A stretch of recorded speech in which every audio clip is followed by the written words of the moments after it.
By the summer of 1944, the world had been consumed by the fires of the Second World War for nearly 5 long years. The conflict, a titanic struggle between the Allied and Axis powers, had spread across continents, from the frozen steppes of Russia to the scorching deserts of North Africa. In Europe, Nazi Germany, under the iron fist of Adolf Hitler, had constructed a formidable empire known as the Fortress Europe. This vast, occupied territory stretched from the Atlantic coast of France to the borders of the Soviet Union. Breaking through this fortress was essential for the Allies to liberate the continent and bring the devastating war to an end. It was a task of monumental scale, requiring unprecedented courage, planning, and sacrifice from all involved. The Battle of Normandy represented the beginning of the end for Hitler's Third Reich in Western Europe. It was the moment the Allies finally returned to the continent in force, launching, the largest seaborne invasion in human history. This operation, codenamed Overlord, was more than just a single battle. It was a sprawling, brutal campaign that would decide the fate of millions. The success or failure of this endeavor would either hasten the defeat of Germany or prolong the war, potentially allowing the Nazis to consolidate their power and develop new, more terrible weapons. The stakes could not have been higher, and the entire world watched, holding its breath as the first ship set sail for the hostile shores of France. The importance of the Normandy campaign cannot be overstated. It was a crucial turning point that forced Germany to fight a major war on 2 fronts simultaneously. While the Soviet Union relentlessly pushed from the east, the new front in the west, opened by the D-Day landings, stretched German resources, manpower, and morale to their breaking point. This immense pressure ultimately crippled the Nazi war machine. The battle was a testament to international cooperation, incredible logistical achievement, and the raw bravery of the individual soldiers who faced down machine guns and artillery to secure a foothold on hostile territory. Their story is one of immense struggle and ultimate triumph against seemingly impossible odds. This essay will explore the epic Battle of Normandy, from its meticulous planning stages to the fierce fighting that raged across the fields and hedgerows of northern France. We will examine the events of D-Day itself, the challenges faced by the Allied troops, and the combined efforts of soldiers from many nations. We will also delve into the aftermath of the landings and the brutal battles that followed, which paved the way for the liberation of Paris and the final push toward Germany. The story of Normandy is a powerful reminder of the cost of freedom and the extraordinary things ordinary people can achieve when united against tyranny. It is a chapter of history written in courage, blood, and sacrifice. The plan for the invasion of Normandy, known as Operation Overlord, was one of the most complex and secretive military undertakings ever conceived. For years, Allied leaders including British Prime Minister Winston Churchill and American President Franklin D. Roosevelt knew that a cross-channel invasion was necessary to defeat Germany. The planning process was meticulous and involved thousands of military strategists, intelligence officers, and logistics experts. They had to decide on the best location for the landings, a choice that required balancing the need for a surprise attack with the practicalities of landing millions of men and tons of equipment. The Pas de Calais, the closest point to England, was the obvious choice, so the Allies cleverly chose Normandy to deceive the enemy. A massive deception campaign, codenamed Operation Fortitude, was created to mislead the Germans. The Allies built a phantom army in the southeast of England, complete with inflatable tanks, dummy aircraft, and fake military bases. They used famous American General George S. Patton to lead this ghost army, knowing the Germans respected his abilities and would expect him to lead the main invasion force. False radio traffic was broadcast to convince German intelligence that the primary attack would indeed come at the Pas de Calais. This elaborate ruse was incredibly successful. Even after the real landings began in Normandy on D-Day, Hitler and his high command remained convinced that it was merely a diversion, keeping powerful panzer divisions waiting for an attack that would never come. Preparing for the invasion involved a colossal mobilization of resources. Southern England was transformed into a massive military camp, bustling with over 2 million soldiers from the United States, Britain, Canada, and other Allied nations. The landscape was filled with military vehicles, ammunition dumps, and vast airfields. The Allies also designed and built specialized equipment for the assault, including amphibious tanks that could swim to shore and armored vehicles designed to clear mines and obstacles. Two enormous artificial harbors, known as mulberries, were constructed in secret. These floating ports would be towed across the English Channel to provide a steady stream of supplies to the troops after they landed. A truly remarkable feat of engineering. The final decision to launch the invasion rested on the shoulders of one man, General Dwight D. Eisenhower, the supreme commander of the Allied Expeditionary Force. The date was set for early June 1944, when the tides and moonlight would be most favorable for the amphibious assault. However, the weather in the English Channel is notoriously unpredictable. A powerful storm threatened to derail the entire operation, forcing Eisenhower to make a difficult choice. On the evening of June 4th, with ships already at sea, he postponed the invasion for 24 hours. Faced with a narrow window of opportunity and relying on a brief break in the weather forecast for June 6th, he made the fateful decision. With the simple words, "Okay, we'll go," he set in motion the largest invasion in history. The invasion began in the dark, early hours of June 6, 1944, long before the first boats reached the shore. Over 24,000 Allied paratroopers and glider-borne infantry from the American 82nd and 101st Airborne Divisions and the British 6th Airborne Division dropped behind enemy lines. Their mission was to sow chaos, disrupt German communications, and seize key objectives like bridges and crossroads. This would prevent German reinforcements from reaching the beaches once the main seaborne assault began. The drops were scattered and chaotic due to heavy anti-aircraft fire and poor weather. Many soldiers found themselves alone, miles from their intended drop zones, but they fought with incredible determination, forming small groups and attacking their targets with ferocity. As dawn broke, the largest fleet ever assembled, nearly 7,000 vessels, appeared off the coast of Normandy. This massive armada included battleships, destroyers, landing craft and supply ships, stretching as far as the eye could see. The naval ships began a thunderous bombardment of the German coastal defenses, attempting to soften up the enemy positions before the troops landed. Overhead, thousands of Allied bombers and fighter planes filled the skies, attacking targets further inland and providing air cover for the invasion force. The sheer scale of the operation was, honestly, just breathtaking, a display of industrial and military might unlike anything the world had ever witnessed before. For the German soldiers hunkered down in their concrete bunkers, it must have seemed like the end of the world. The main seaborne invasion force, numbering over 156,000 men, was tasked with assaulting a 50-mile stretch of the Normandy coastline. This coastline was divided into 5 separate landing beaches, each with its own code name. The Americans were assigned to 2 beaches on the western flank, Utah and Omaha. The British were assigned to Gold and Sword beaches, while the Canadians were given the responsibility for Juno Beach, situated between the 2 British sectors. Each beach presented its own unique set of challenges, from the heavily fortified bluffs of Omaha to the treacherous reefs at Juno. The success of the entire operation depended on these men fighting their way ashore, overcoming the German defenses, and establishing a secure beachhead. The first waves of infantry began to hit the beaches around 6:30 in the morning. Soldiers weighed down by heavy equipment had to wade through cold, choppy waters under a storm of machine gun and artillery fire. Many landing craft were hit and sunk before they even reached the sand, and those who made it ashore faced a hellish landscape of mines, barbed wire, and concrete obstacles. The initial moments of the invasion were a desperate and bloody struggle for survival. The carefully laid plans made in the safety of England were now being tested in the brutal reality of combat, and for many young soldiers, this was their first terrifying experience of war. The fate of the world rested on their ability to push forward. Of all the 5 landing zones, Omaha Beach proved to be the most difficult and deadly. The American 1st and 29th Infantry Divisions faced a veteran German division dug into formidable defensive positions on high bluffs overlooking the wide expanse of sand. The pre-invasion naval and aerial bombardment had been largely ineffective, leaving the German bunkers and machine gun nests almost untouched. As the landing craft doors dropped, the American soldiers were met with a devastating wall of fire. Pinned down at the water's edge with little to no cover, they suffered horrific casualties. For hours, the situation on Omaha was critical, with the invasion on the verge of complete failure.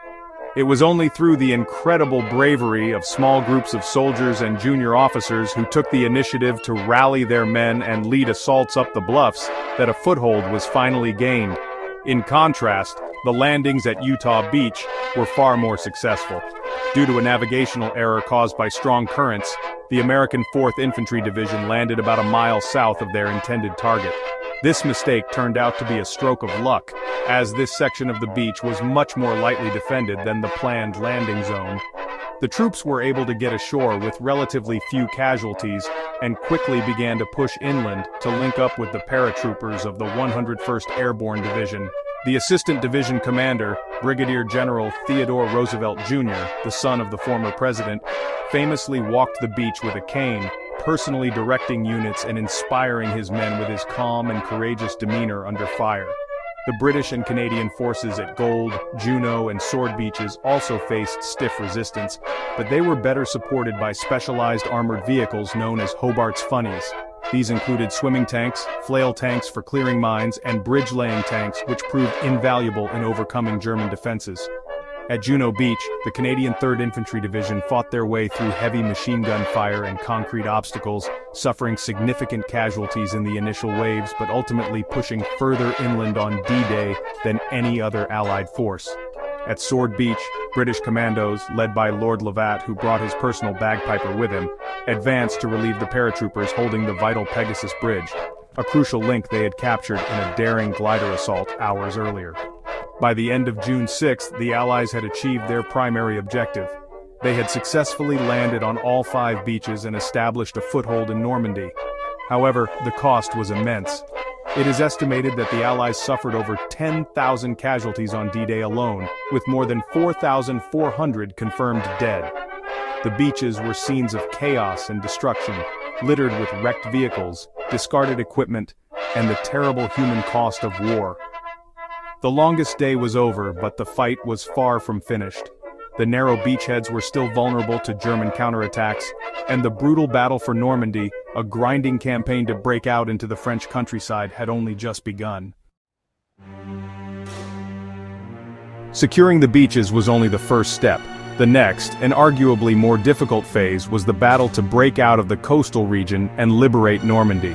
This part of the campaign involved some of the most brutal and attritional fighting of the entire war in the West. The landscape of Normandy, with its dense hedgerows known as the bocage, proved to be a defender's paradise. These ancient earthen banks, topped with thick hedges and trees, compartmentalized the countryside into a maze of small fields. They provided perfect cover for German machine gun teams, anti-tank guns and snipers, turning every field and crossroads into a potential death trap for the advancing Allied soldiers. The British and Canadian forces were tasked with capturing the strategically vital city of Caen. The original plan called for its capture on D-Day itself, but the city was fiercely defended by elite German panzer divisions, including the formidable 12th SS Panzer Division Hitlerjugend, composed of fanatical young soldiers. The battle for Caen devolved into a bloody stalemate that lasted for over a month. The Allies launched several major offensives such as Operations Epsom and Goodwood, which involved massive artillery bombardments and tank assaults. These attacks made slow, costly progress, grinding down the German defenders, but also resulting in heavy Allied casualties and the near-total destruction of the ancient city. Meanwhile, the American forces on the western flank fought their way through the difficult Bocage country and pushed to capture the critical port of Cherbourg. The port was essential for bringing in the vast quantities of supplies needed to sustain the Allied armies in France. After weeks of hard fighting, Cherbourg finally fell to the Americans at the end of June. But the Germans had thoroughly demolished the port facilities before surrendering.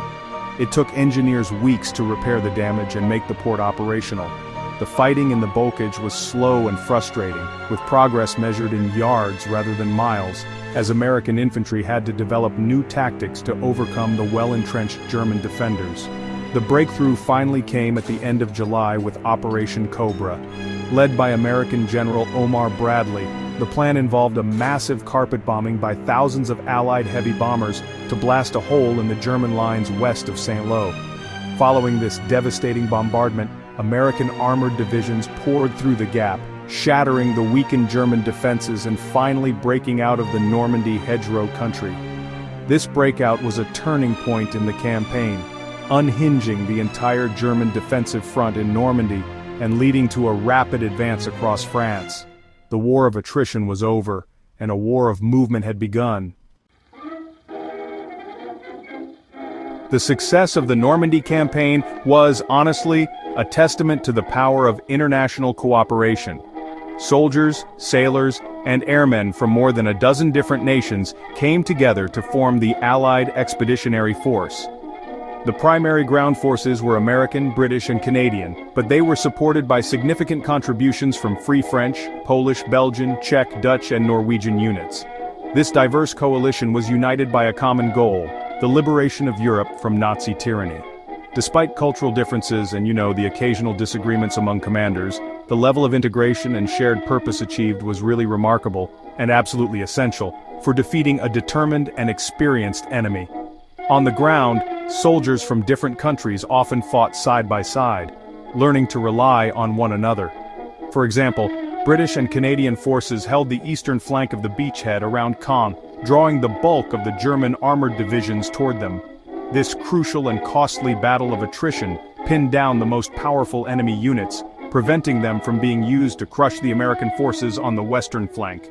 This allowed the Americans to eventually execute the decisive breakout during Operation Cobra. It was a strategy of shared sacrifice, where the grinding, attritional battles fought by one ally created the opportunity for a war-winning maneuver by another. The air and sea components of the invasion were also shining examples of Allied teamwork. The Royal Air Force and the United States Army Air Forces worked in concert to achieve total air supremacy over the battlefield, protecting the ground troops from the German Luftwaffe and bombing enemy supply lines and reinforcements. At sea, the Royal Navy and the United States Navy, along with ships from other Allied navies, combined their strength to transport the invasion force, provide devastating fire support, and protect the vital supply convoys from German U-boats and E-boats. This seamless cooperation across land, air, and sea was the engine that powered the entire Normandy campaign. The struggle forged strong bonds between the individual soldiers. A British tanker might find himself providing fire support for a platoon of Canadian infantry, or an American paratrooper might be guided to safety by a member of the French resistance. These interactions on the front lines built a mutual respect and understanding that really transcended nationality. They shared the same dangers, endured the same miserable conditions in the rain-soaked trenches and foxholes, and mourned the loss of comrades, regardless of the flag on their uniform. This brotherhood, forged in the crucible of battle, was the human element that held the Grand Allied strategy together and ultimately propelled it to victory. The Allied soldiers who landed in Normandy faced a formidable and determined enemy. The German army, though stretched thin by the war on the Eastern Front, was still a highly professional and battle-hardened force, especially its elite Waffen-SS and Panzer divisions. They were masters of defensive warfare, skilled in the use of combined arms tactics involving infantry, tanks, and artillery. The German soldier was typically equipped with excellent weapons, like the MG-42 machine gun, nicknamed Hitler's buzzsaw for its terrifyingly high rate of fire, and the potent Panzerfaust, a simple but effective anti-tank weapon that could be used by a single infantryman to knock out an Allied Sherman tank. The Atlantic Wall, Hitler's much-vaunted coastal defense system, was a key challenge. While it was not a continuous wall, it was a deep network of concrete bunkers, machine gun nests, artillery batteries, and beach obstacles, stretching along the French coast. On D-Day, these defenses were manned by soldiers who, despite being surprised, fought back with great tenacity. The German artillery was well hidden and expertly zeroed in on the beaches, raining down shells on the landing craft and infantry. Overcoming these fixed fortifications required immense courage, and often involved costly frontal assaults by infantry, supported by naval gunfire and specialized demolition teams who had to blow holes in the concrete and steel defenses under intense fire. Beyond the beaches, the terrain of Normandy itself became a major obstacle. The bocage, with its maze of hedgerows, severely limited the effectiveness of Allied tanks and favored the defender. German soldiers used this terrain brilliantly, setting up deadly ambushes for advancing Allied columns. A single well-hidden anti-tank gun, like the feared 88mm gun, could destroy multiple Allied tanks before its position was discovered and neutralized. This difficult landscape slowed the Allied advance to a crawl and led to a brutal, close-quarters style of fighting. Each field had to be taken in a separate, bloody battle, a process that was both exhausting and honestly pretty demoralizing for the Allied troops. Weather also played a critical role as a constant and unpredictable challenge. The initial invasion was nearly cancelled due to a major storm, and poor weather continued to plague the Allies throughout the campaign. Heavy rain turned the fields and roads into a sea of mud, bogging down tanks and trucks and making life miserable for the soldiers in their foxholes. Overcast skies often grounded the Allied air forces, removing their crucial advantage of air superiority and allowing German units to move and resupply without fear of attack. A particularly violent storm in mid-June wrecked one of the artificial Mulberry harbors and severely damaged the other, creating a logistics crisis that threatened to halt the entire Allied advance. The Battle of Normandy, which lasted from D-Day on June 6 until the closing of the Falaise Pocket in late August 1944, was won at a terrible cost. The fighting was far more intense and protracted than the Allied planners had anticipated. In nearly 3 months of combat, the Allied forces suffered over 226,000 casualties, including killed, wounded, and missing. The American forces bore the heaviest losses, with approximately 125,000 casualties, while the British, Canadian, and other Allied nations suffered over 100,000 combined. The green fields and quiet villages of Normandy were transformed into vast cemeteries, a permanent and somber reminder of the price of liberation. The German army was effectively shattered in Normandy. It is estimated that they suffered between 400,000 and 500,000 casualties, including a huge number of men captured in the final stages of the battle. The decisive moment came with the encirclement of the German 7th Army and 5th Panzer Army in what became known as the Falaise Pocket. As the Americans swung north and the British and Canadians pushed south, they trapped tens of thousands of German soldiers in a narrow cauldron of destruction.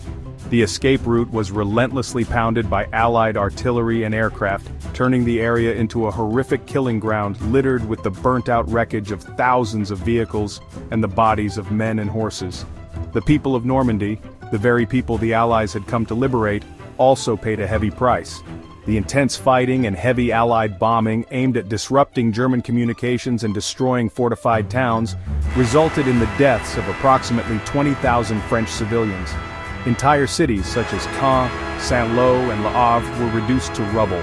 Families were displaced, homes were destroyed, and their ancient and beautiful homeland was ravaged by the machinery of modern warfare. While most French civilians welcomed the liberation, their joy was mixed with the profound sorrow and loss they had endured during the battle. The victory in Normandy had a decisive impact on the course of World War II. With the German army in the west broken, the path to Paris was open. The French capital was liberated on August 25, 1944, a moment of immense symbolic importance. The Allied armies then swept across France and Belgium at a rapid pace, reaching the German border by September. The successful campaign secured a permanent and well-supplied foothold on the continent, from which the final assault on Germany itself could be launched. It validated the Allied strategy of opening a second front and, combined with the relentless pressure from the Soviet Union in the east, sealed the fate of Hitler's Third Reich. The Battle of Normandy stands as one of the most significant and defining events of the 20th century. It was more than just a military victory, it was a profound demonstration of what can be achieved when free nations unite against a common tyrannical threat. The scale of the operation, the meticulous planning, the industrial might, the international cooperation, and the sheer number of men and machines involved remains awe-inspiring to this day. D-Day marked the beginning of the end of Nazi domination in Western Europe, a critical turning point that led directly to the Allied victory less than a year later. Its success was the culmination of years of effort and sacrifice by millions. The legacy of Normandy is also deeply personal, rooted in the stories of the individual soldiers who fought there. It is a story of incredible courage in the face of unimaginable terror. It is about the paratroopers who dropped into darkness, the infantrymen who stormed the beaches under withering fire, and the tankers and airmen who supported them. Their bravery and determination, often in the absence of orders and in the midst of chaos, were what turned the tide on Omaha Beach and in the hedgerows of the Bocage. The quiet rows of white crosses and stars of David, in the cemeteries that dot the Normandy landscape are a powerful and permanent testament to their sacrifice.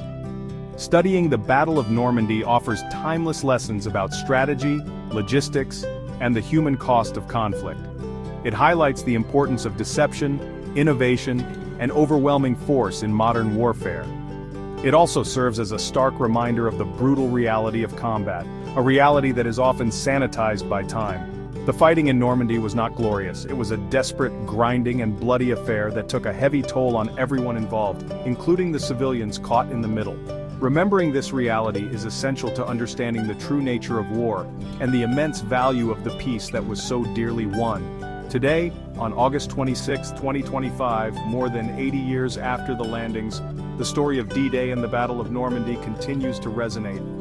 It is a powerful symbol of liberation and the triumph of freedom over oppression.